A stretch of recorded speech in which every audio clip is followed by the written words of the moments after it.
Hi, Ruth Elliott-Hilsdon here, coach to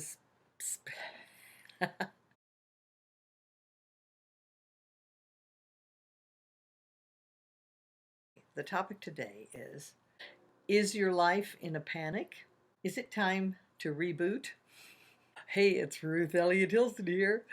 Are you doing too much at once? Well, I know I am. A lot of times doing too much. It makes me think of that old saying, the hurrier I go, the behinder I get.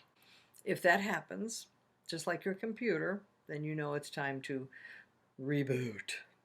That's a great analogy. When your computer is working optimally and efficiently, it is because it has enough hard drive space, and that means enough room to store stuff, and it has to have enough processing speed. That means the energy to handle everything, and enough RAM to be able to juggle many different programs at once. So if you have too many programs open at once, it can get overloaded and crash. And that's what happens to us. So then a computer reboot gives you a fresh start. But how do we do that in real life for us? Well, here's an idea. First of all, you need to shut down. When it's your computer, you just push that button. And but when it's for us, we need to shut down all the way, stop, rest, and surrender. You can't do business from an empty warehouse, right? So you have to then begin developing new habits of taking care of yourself, slowing down to take care of yourself better. So physically, we need to stop pushing ourselves beyond our capacity. There's an old saying, slowing down will get you there faster. And it's true. You know, when we take care of ourselves, we'll feel better. The world is not going to fall apart, and that will start affecting our mind. Then it'll affect our emotions, and our mind and our body and our emotions all help each other. And that's why it's so important to start with our physical well-being. One thing I noticed, for instance, the first response to dehydration in the body is stress. So I could see it very easily in my kids when they would get hyperactive or tense all of a sudden, and I'd say, wonder why. So as soon as I'd give them a glass of water or juice, it was like, they calmed down immediately. I didn't know why. So to make sure you have enough energy, practice taking care of your body through enough rest, sleep, exercise, maybe yoga, meditation, hydration, and good food. Because when we practice taking care of ourselves, not only will we have more energy, but we can do the things that we want to do and have more joy in doing them. And even the things that we don't want to do, well, at least we'll be able to get through them. Your mind is going to be more stable too as you take better care of your body. And of course, another good tip to take care of your mind is to fill it full of good thoughts. If your mind is like racing a million miles an hour, um, we'll have a glass of water first. And then, if you want to force yourself to calm down, choose one saying, like something simple like easy does it, or uh, life is beautiful, or something wonderful like today is the first day of the rest of my life. Something, anything you feel is positive, and repeat it over and over again. And pardon me, I remember. Mm, I remember having stressful thoughts as a teenager that I couldn't get rid of, and I decided to read that book, The Power of Positive Thinking by Norman Vincent Peale.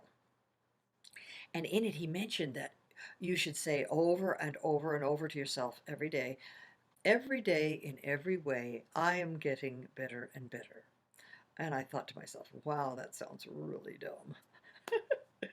But I was feeling so depressed one day that I decided to give it a chance. And I thought, well, I might as well try it. What can I lose, right? So I started saying it over and over again as I was walking home from school. And by the time I got home from school, I must have been walking for 10 minutes or more from the bus, all of a sudden I started feeling better. And I said, wow, I was really surprised. It really worked. So over the years, I have tried it again and again with different things, and it always seems to work to lift my mind into a better place. Think of something that you want to say over and over again. So anyway, the whole reason why I wanted to study all of these things was because I heard a saying when I was a teenager as well that said, there was an old book, I think it was, called Thoughts Are Things. And I thought, huh, thoughts are things. And they were saying how thoughts have power. And so that's one of the things that one of the things that set me on this path of self-discovery. And the whole reason why I wanted to study all these things was to find out how to end pain in my own life, emotional pain, mental pain, and the agonizing worry that would overtake me as I was looking around at the world and feeling burdened by all the sadness in it. I felt helpless to help the world. And so eventually, though, I learned that I really have no control over others. However, the control that I do have in this world is in taking care and taking charge of my own state of mind, my own emotions, and my own physical well-being, and my own emotional well-being and spiritual well-being. So these are some of the secrets to self-management that I want to share with you, because so you can find the happiness that no one else but you can make happen. So a lot of it is learning to hear what our own subconscious is trying to tell you. And it's a fascinating topic, which I have studied for years, and in it you can, if you learn to understand what your feelings are trying to tell you, you can unlock what your higher self is trying to communicate with you that it already knows, and trying to share with us for our own good and for our protection. So analyzing our feelings opens up this wonderful window to finding our true purpose in life and where we are supposed to go, where we're meant to go and what we're meant to do. What is leading us if we will follow it? It's our higher self is trying to get through to us, and our higher self wants to lead us to a higher purpose in life, and our higher purpose is always what will make us happier and be able to bring more happiness to the world. So I've studied this about how to unlock the secrets of the subconscious for years, and it's not actually as hard as you might think it could be.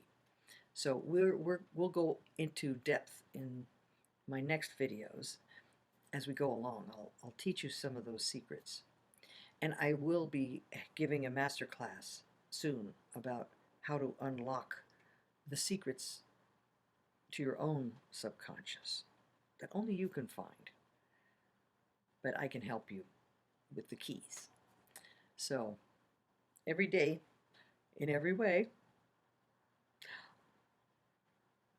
I know that you're getting better and better, and I'm so happy. So let's stay in touch. I'm going to sign off now and give you a chance to think about this. This is your homework.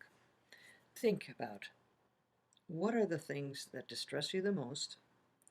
What are the things that you need to find answers for? The things that you struggle with. That's why we're here. And if you ask a question in the comments, sometimes I'll answer it, and sometimes somebody else will read it, and they will see that they have something to share too. So let's all help one another, okay?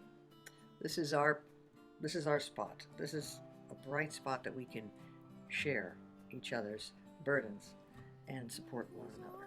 So thank you so much for coming today, and see you soon.